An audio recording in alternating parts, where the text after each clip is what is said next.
우리는 지난 시간에 요한복음 7장 말씀을 바라보면서 예수님께서 배로부터 생수의 강이 흘러넘칠 것이다 라는 말씀을 들었습니다. 이것은 우리의 갈급한 심령 가운데, 갈망 가운데 우리의 갈망의 대상이 바로 세상으로 향한 갈망의 대상이 바로 예수 그리스도께로 바뀌어졌을 때 주님께서 주시는 성령의 충만함을 이야기한다고 말씀드렸습니다.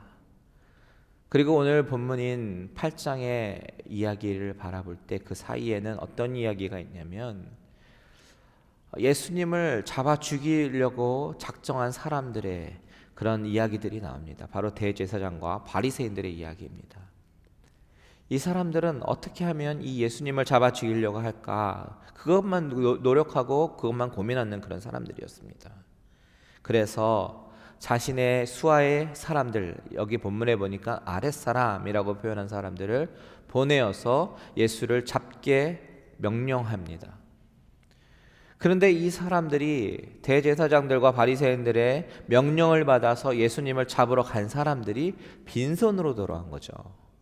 그래서 오늘 이 본문에 보면 이 대제사장과 바리새인들이 막 화가 나서 어찌해서 잡아오지 못했냐고 그렇게 얘기를 합니다.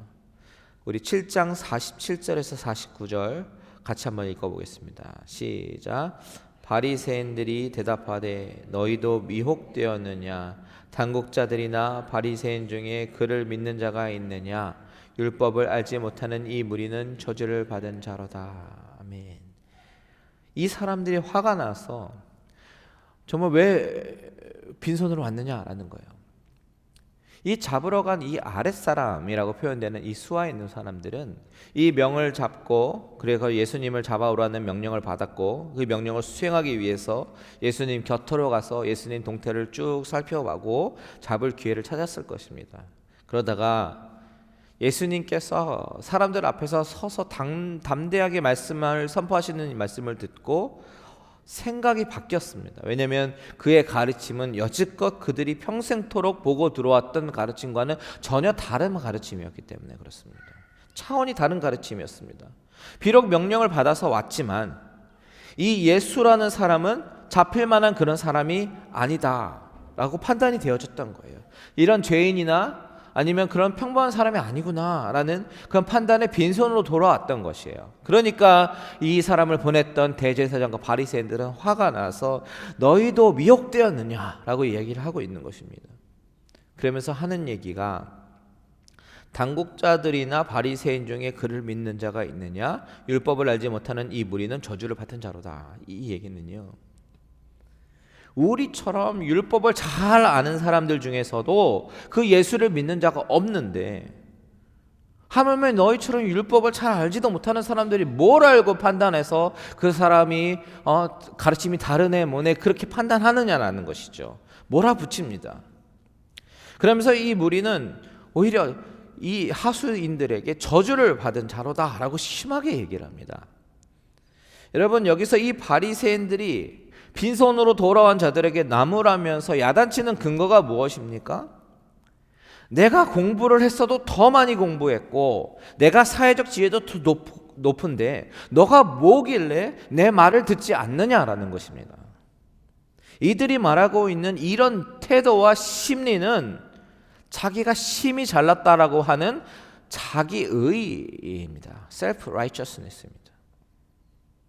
이 사람들은 이 자기의에 빠져서 자기들이 세상의 기준이 되고 모든 판단의 기준이 바로 자기 자신이 되는 이 무서운 교만의 병이 걸렸습니다.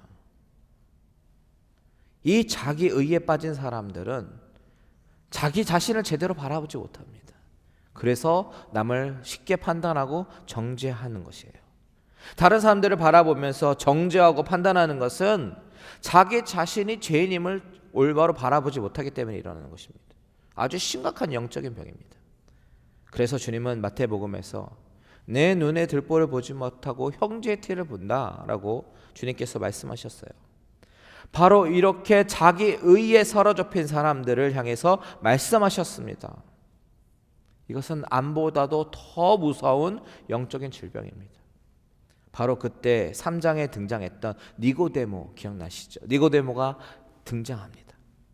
예수님을 만나기 위해서 밤에 몰래 찾아갔던 그 유대인의 관원, 사내들인 공회원이었던 그런 추정되는 사람, 그렇다면 사회적으로 굉장히 지위가 높은 사람이었고 덕망이 있었을 것으로 생각되는 이 니고데모가 말합니다. 우리 51절 다 같이 있습니다. 시작. 우리 율법은 사람의 말을 듣고 그 행한 것을 알기 전에 심판하느냐. 이 니고데모의 말은 그 사람이 맞았는지 틀렸는지 일단은 들어보고 그가 행동한 것을 옳았는지 그러는지 한번 판단해 보고 그리고 심판해야 될 거 아니냐라는 것이죠. 이것은 맞는 말입니다. 틀린 말이 전혀 아니에요. 그런데 이 자기의가 가득한 사람들로서는 이 말조차 불편한 거예요. 그래서 이렇게 말합니다. 52절 시작. 그들이 대답하여 이르되 너도 갈릴리에서 왔느냐 찾아보라 갈릴리에서는 선지자가 나지 못하느니라 하였더라. 이것은 엄청난 편견입니다. 편견에 사로잡혀 있고 자기 의에 사로잡혀 있는 이 교만이 이를 데가 없는 이 바리새인들의 모습, 이 바리새인들의 모습에서 보여주고 있는 이 본문 바로 뒤에 오늘 저와 여러분들이 읽은 간음의 현장에서 잡혀온 여인의 이야기가 나온다라는 사실은 결코 우연이 아닙니다. 이 가운데 흐름이 있습니다. 이 대제사장들과 바리새인들은 니고데모의 말에 마음에 걸렸을 것입니다. 왜냐하면 니고데모는 사회적 위치가 높은 사람이기 때문입니다. 권력이라는 속성이요, 약한 자에게 강하고 강한 자 앞에서는 약해지는 것이 권력을 추구하는 사람의 특징입니다. 그래서 니고데모의 말을 무시할 수가 없었을 것이에요.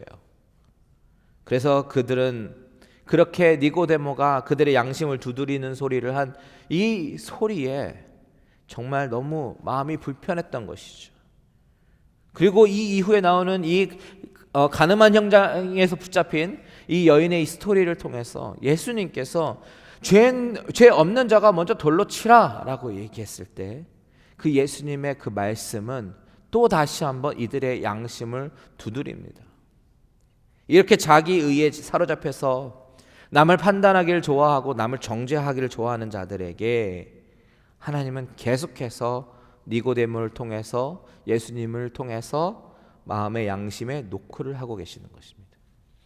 오늘 말씀을 통해서 성령님께서 저의 마음 가운데, 저의 양심 가운데, 그리고 여러분의 양심 가운데 두드리심을 경험하게 되시기를 바랍니다.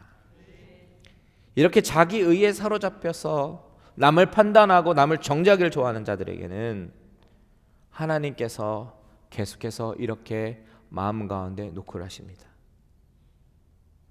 오늘 본문의 말씀은 자기 의가 깨어진다라는 것이 어떤 것인가를 우리에게 가장 명확한 그림으로 보여주는 말씀이에요. 자기 의가 깨어져서 내가 죄인이구나 라는 것을 깨닫기 시작한 사람들은 그 죄의 수치와 참혹함이 바로 이 여인의 모습으로 묘사되고 있는 것입니다.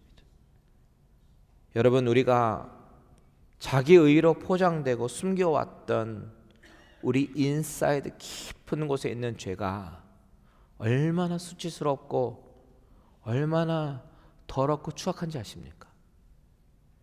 이것은 오늘 본문의 여인의 심정이 어떨까 생각해 보면 추정해 볼 수 있는데, 이 여인은 지금 간음의 현장에서 발각되었습니다. 피할 수 없는 수치가 그녀를 짓누르고 또한 율법이 정한 형벌에 의해서 돌에 맞아 죽어야 되는 그런 상황 속에 갇힌 이 여인의 심정. 수많은 군중들이 다 정죄하는 눈빛으로 바라보면서 정말 회복할 수 없는 수치와 절망으로 가득 찬 이 여인의 심정. 어쩌면 돌에 맞아서 죽는 길 밖에는 이 상황에 출구가 없어 보이는 이 여인의 심정이 바로 우리가 자기 의가 깨져서 내 자신이 하나님 앞에 죄인임을 바라봤을 때 그 죄의 참혹성과 그 죄의 처절함과 그 죄의 수치가 바로 이 여인이 갖고 있는 모습이다라는 것입니다. 그런데 이와는 반대로 자기 의로 철저하게 포장되어서 살아가고 있는 사람들의 모습은 어떤 모습이냐면 바로 오늘 본문 가운데 이 여인을 끌고 와서 주님 앞에 도전적인 질문을 던진 이 사람들입니다. 바로 서기관들과 바리새인들이죠. 그들은 이 여인을 보란 듯이 데리고 와서 주님께 묻습니다. 우리 4절과 5절 같이 읽겠습니다. 시작. 예수께 말하되 선생이여 이 여자가 간음하다가 현장에서 잡혔나이다. 모세는 율법에 이러한 여자를 돌로 치라 명하였거니와 선생은 어떻게 말하겠나이까? 이들의 태도를 보십시오. 분명히 주님을 고소하기 위해서, 잡기 위한 명분을 찾기 위해서 시험한 것이었습니다. 이들의 모습은 철저하게 자기 의로 무장이 되어서 나는 간음을 저지르지 않았으니까 바로 나는 의로운 사람이다 라는 그 착각의 의로움이 철저하게 깔려 있는 것입니다. 그리고 그들의 의로움은 남을 정죄하는 데 앞장서고 그것으로 인해서 주님을 시험하기 위해서, 고소하기 위하여 사용되고 있습니다. 이들이 가늠한 여인들을 데리고 와서 모세의 율법에는 이러한 여자를 돌로 치라고 했는데 선생은 어떻게 말하겠습니까? 라고 묻는 것은 겉으로 보기에는 주님께 자문을 구하는 것 같지만 이것은 어디까지나 예수님을 죽이기 위해서 유대 지도자들이 꾸민 음모이고 함정에 지나지 않습니다. 그런데 여러분, 이 이야기를 가만히 보십시오. 좀 이상합니다. 이상한 점이 있지 않습니까? 조금만 자세히 보면 이 이야기에서 이상하고 수상한 점들을 발견할 수가 있습니다. 첫 번째 수상한 것은 같이 간음한 남자가 없다라는 거예요. 이 여인을 간음한 현장에서 잡았습니다. 간음이라는 것은 혼자서 지을 수 없는 죄입니다. 파트너가 있어야 합니다. 그렇다면 파트너는 어디 있습니까? 현장에서 잡았더라면 당연히 간음죄를 지은 남자도 그 현장에 있었을 것이고 그 남자도 잡았어야만 합니다. 레위기 20장 10절에 보면 누구든지 남의 아내와 간음하는 자 곧 그의 이웃의 아내와 간음하는 자는 그 간부와 은부를 반드시 죽일지니라. 남자와 여자를 같이 죽이라 라고 말씀하고 있습니다. 불법에서 명한 거는 남녀가 불륜관계를 갖게 돼서 그 죄가 발각이 되면 남녀 모두 끌어다가 돌로 쳐 죽이게 되어 있습니다. 그렇기 때문에 남자도 용서할 수 없는 것입니다. 그런데 오늘 본문에 보니까 그 남자가 없습니다. 설사 도망갔다라고 해도 얼굴은 이미 다 드러났을 것이고 그리고 예루살렘 성이 아주 작은 손바닥만한 곳이기 때문에 못 잡을 리가 없습니다. 그렇기 때문에 이것은 이 남자가 도망갈 수 있도록 고의적으로 내버려 두었다라고 밖에 해석할 수가 없는 것이에요. 두 번째 수상한 것은 왜 주님께 먼저 데리고 왔는가라는 것이죠. 간음의 현장에서 잡혔습니다. 그러면 예수님께로 데리고 올 것이 아니라 공회로 데리고 가서 조사를 받게 하고 재판을 받게 해야 되는 것이 맞는 절차입니다. 그런데 그렇게 하지 않고 예수님께로 데리고 와요. 이런 정황으로 봤을 때 이 불륜의 현장에 있었던 남자는 유대인들과 바리새인들이 예수님을 잡기 위한 이 계략에서 일종의 계약을 하고 함정을 파는 일을 도모한 사람이라고 추측할 수가 있습니다. 이 추측이 억측이 아닌 것이 오늘 본문에서 밝히고 있는 이 유대인과 바리새인들의 이 의도는 바로 예수님의 반응을 시험해서 그를 잡으려는 철저한 계략이 있었기 때문입니다. 6절 우리 다 같이 읽겠습니다. 6절 시작. 그들이 이렇게 말함은 고발할 조건을 얻고자 하여 예수를 시험함이로라. 여기까지요. 예수님을 공경에 빠뜨려서 고발할 조건을 찾아서 체포하려는 것입니다. 이 작전이 어떤 식으로 예수님을 공경에 빠뜨릴까요? 여기서 만약에 예수님께서 여인을 불쌍히 여겨서 돌려 치지 말고 용서하자라고 말했다고 치면 모세의 율법을 부정하는 셈이 되는 것입니다. 그래서 불법의 사람으로 낙인 찍히게 될 것입니다. 그런데 반대로 우리 모세의 율법에 이렇게 쓰여 있으니까 모세의 율법대로 돌로 치라라고 말한다면 죄인의 친구로 소문이 났던 예수님, 세리와 함께 식사를 하신 분으로 소문이 났던 예수님의 인기가 실망감으로 바뀌어서 그 인기가 떨어지고 많은 사람들 앞에서 많은 사람들이 예수님에게로 등을 돌리고 말 것입니다. 그 당시 많은 서민들과 국민들은 율법이라는 무기를 가지고 마음대로 횡포하고 착취하던 그런 지도층의 반감을 갖고 있었고, 그것 때문에 더욱더 예수님에게 기대와 소망을 걸고, 그리고 예수님으로부터 위로를 받았었는데, 여인을 정죄하고 돌로 치라 라고 했다는 그런 소문이 돌기 시작하면 평소에 전했던 용서의 메시지는 무엇인가, 평소에 전했던 사랑의 메시지는 무엇인가, 이렇게 모순이 되어서 예수님은 사람으로부터 외면을 당하게 되었을 것입니다. 바로 이것을 바리새인들이 노린 거예요.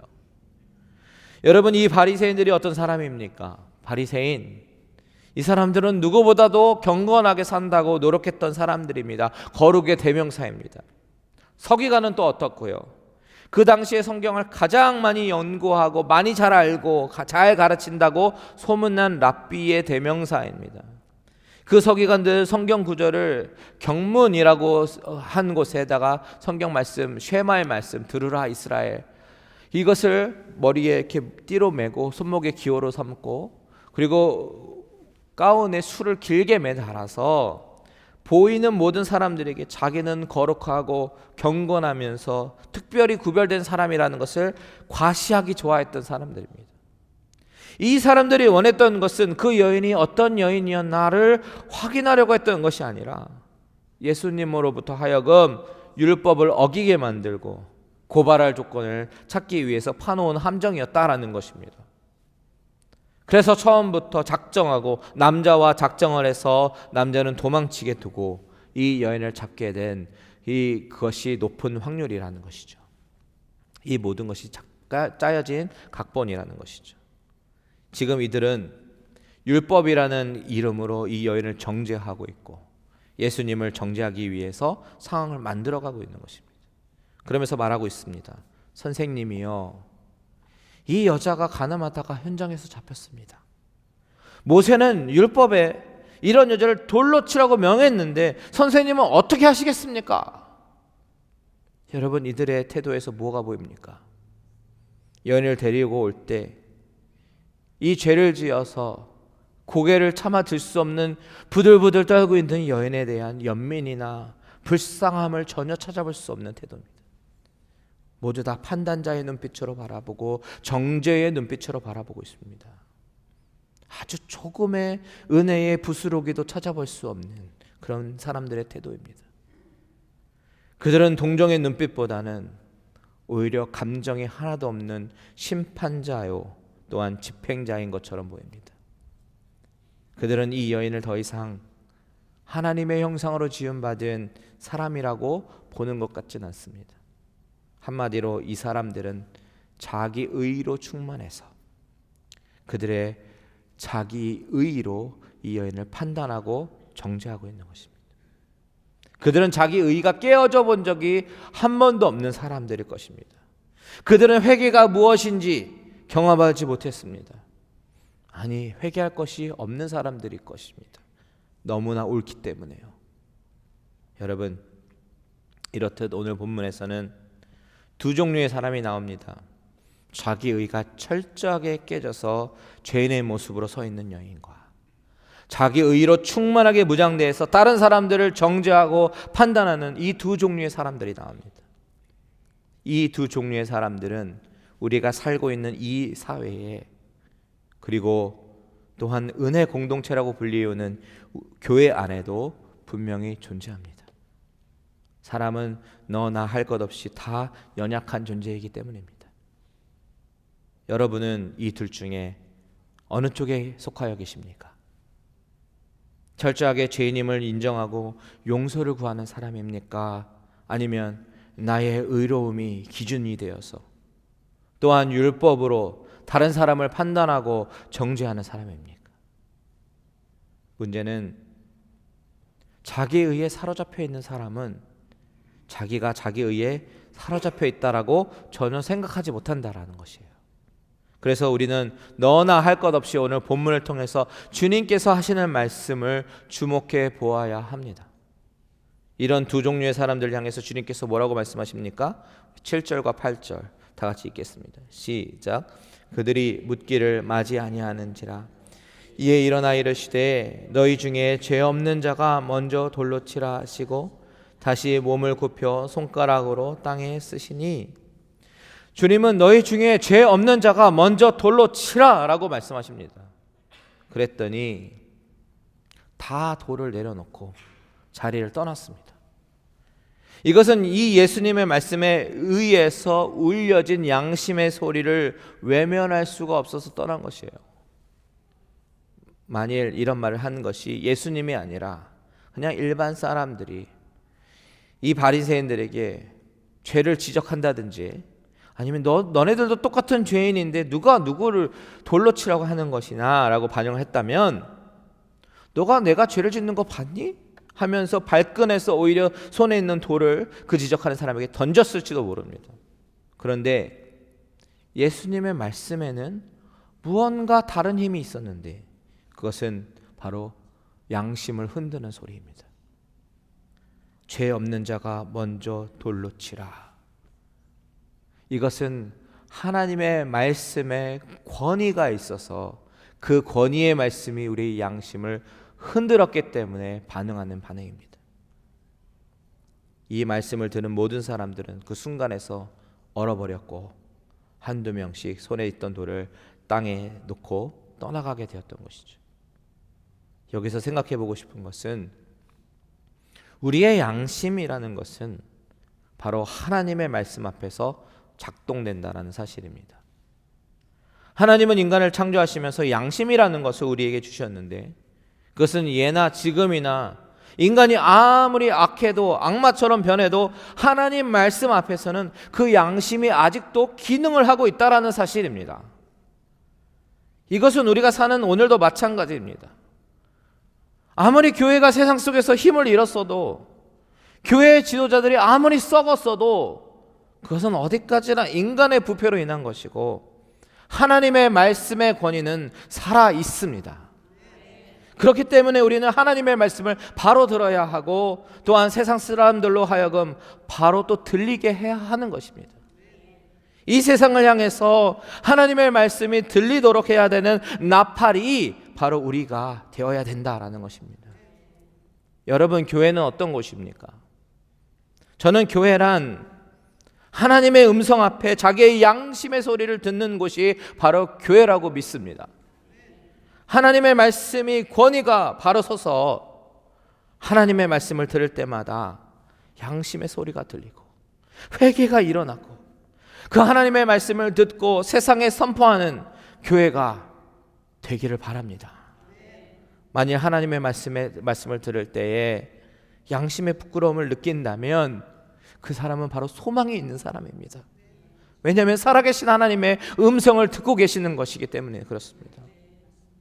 오늘 본문에 보면 이 여인을 둘러싸고 돌을 쥐고 있는 모든 사람들이 이 주님의 권위 있는 말씀을 듣고 떠났습니다. 10절과 11절 다시 같이 있습니다. 시작. 예수께서 일어나사 여자 외에 아무도 없는 것을 보시고 이르시되, 여자여, 너를 고발하던 그들이 어디 있느냐? 너를 정죄한 자가 없느냐? 대답하되 주여 없나이다. 예수께서 이르시되 나도 너를 정죄하지 아니하노니 가서 다시는 죄를 범하지 말라 하시니라. 주님은 나도 너를 정죄하지 아니하노니 가서 다시는 죄를 짓지 말라라고 말씀하십니다. 우리가 이 말씀을 볼 때 오해하지 말아야 되는 것이 또 한 가지가 있습니다. 그것은, 그렇다면 우리 하나님은 죄를 가볍게 여기신다는 말인가? 여러분, 하나님은 죄를 가볍게 여기시기 때문에 모든 죄를 무조건 용서하시는 분이 아니십니다. 오히려 죄를 미워하시는 분이십니다. 죄를 용납하지 않으시는 거룩하신 하나님이십니다. 그런데 이 여인에게 이렇게 자비와 간용의 법칙이 적용되는 이유가 무엇일까요? 그것은 예수님께서 몇 개월 후면 십자가의 죽음을 통해서 이 여인에게 가르쳐줄 메시지가 있기 때문에 그렇습니다. 주님께서 이 여인에게 나도 정죄하지 아니한다라는 이 말씀은 예수님이 십자가의 죽음을 염두에 두고 생각하시면서 하신 말씀이에요. 그렇기 때문에 나도 너를 정죄하지 아니한다 라는 주님의 말씀은, 여인아, 너가 범한 죄 절대로 용서받을 수 없는 악이다. 하나님은 너 같은 사람을 돌로 쳐 죽이라고 하셨다. 그런데 내가 너를 대신해서 돌을 맞으마. 내가 너의 죄를 짊어지고 죽어주마. 그러니 따라 안심하라. 내가 너를 용서하노라 라는 말씀입니다. 이 여인은 예수님의 이 말씀을 처음 들었을 때에 그 십자가의 은총까지는 생각하지 못했겠지만, 나중에 수개월이 지나서 분명히 골고다 언덕에서 십자가에서 못 박혀 돌아가시는 예수님을 두 눈으로 똑똑히 보았을 것입니다. 그리고 성령의 감동으로 깨닫게 되었을 것입니다. 아, 이분이 내가 맞을 그 돌을 대신 맞고 돌아가신 분이구나 라는 것을 깨닫게 되었을 것입니다. 여러분, 우리의 죄를 결코 가볍게 여기서는 안 됩니다. 왜냐하면 그 죄로 인해서 내가 죽어야 되는 그 죽음을 예수님께서 대신 죽으셨기 때문입니다. 예수님의 입장에서는 자기 생명을 십자가에 던지시고 하시는 그런 용서예요. 이것을 깨닫고 하나님 앞에 엎드리며 마음을 드리며 감사를 드릴 수 있는 것, 이것이 바로 놀라운 하나님의 은혜인 줄 믿으시기 바랍니다. 이 은혜 뒤에는 독생자의 피가 흐르고 있고 죽음이 있다라는 것을 기억하는 사람이 바로 하나님의 사랑을 진정으로 깨닫는 사람입니다. 여러분, 저와 여러분은 어떤 모습입니까? 자아가 깨어지고 부서진 모습입니까? 아니면 자기 의의로 남들 앞에서 높아지려고 하고 판단하고 정죄하는 모습입니까? 만일 우리의 모습이 후자의 모습이라면 저는 이 시간 하나님의 말씀으로, 하나님의 복음으로 우리의 자아가 깨어지는 시간이 되기를 소망합니다. 하나님의 말씀을 들을 때마다 양심의 소리를 듣고 그것에 반응하는 저와 여러분들 되시기를 주님의 이름으로 축원드립니다.